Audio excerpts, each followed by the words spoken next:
Hello kids, welcome to my channel Knowledge First to Fifth. If you are first on my channel, so like, share and subscribe. Okay? आज मैं आप सभी को बड़ी ही मजेदार कहानी सुनाऊंगी जो है बूढ़े गिद्ध की सलाह की कहानी। ओके, चलो शुरू करते हैं। किसी घने जंगल में गिद्धों का एक झुंड रहता था। उनका पूरा झुंड एक साथ उड़ना और साथ में ही शिकार करते थे। एक बार वो सभी उड़ते उड़ते किसी टापू पर पहुंच गए। वहां बहुत सी मछली और मेंढक रहते थे। उन्हें वह टापू बहुत अच्छा लगा। उसके खाने पीने और रहने की सारी सुविधाएं उस टापू पर मौजूद थीं। सभी गिद्ध उसी टापू पर रहने लगे।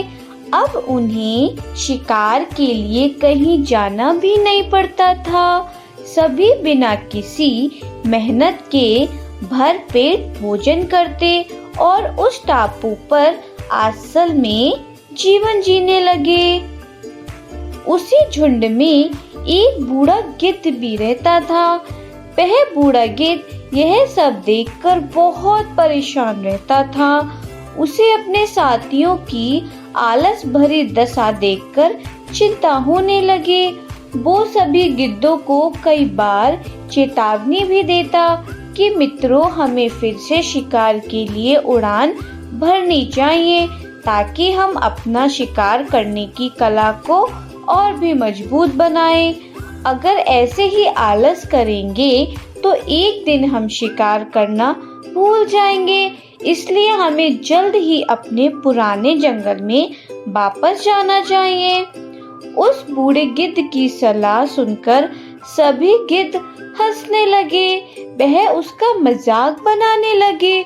उन्होंने कहा कि बूढ़ा होने की वजह से इनका दिमाग खराब हो गया है, इसलिए यह हमें आरामदायक जीवन छोड़कर जाने की सलाह दे रहे हैं। यह कहकर गिद्धों के झुंड से उस टापू से जाने से मना कर दिया। इसके बाद वह बूढ़ा गिद्ध अकेले ही वापस जंगल में लौट गया। कुछ दिनों के बाद उस बूढ़े गिद्ध ने सोचा कि बहुत समय हो गया है, चलो उस टापू पर जाता हूँ और वहाँ पर अपने सगे लोगों और दोस्तों से मिलकर आता हूँ। वह बूढ़ा गिद्ध जैसे ही उस टापू पर पहुँचा, वहाँ की हालत देखकर वह हैरान रह गया। वहाँ का दृश्य बहुत भयावह था। उस टापू पर मौजूद सभी गिद्ध मर गए थे। वहाँ पर सिर्फ उनकी लाशें ही पड़ी थी। तभी उसे कोने में एक घायल गिद्ध दिखाई दिया। वह उसके पास गया और वहाँ की हालत के बारे में पूछा।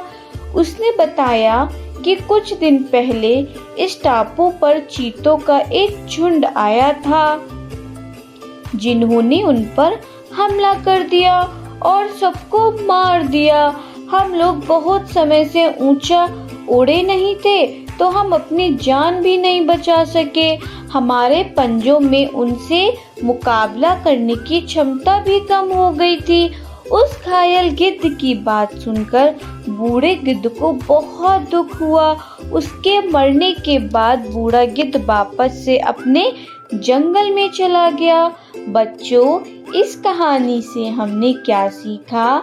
हमें हर हाल में अपनी शक्ति और अधिकारों की रक्षा करनी चाहिए।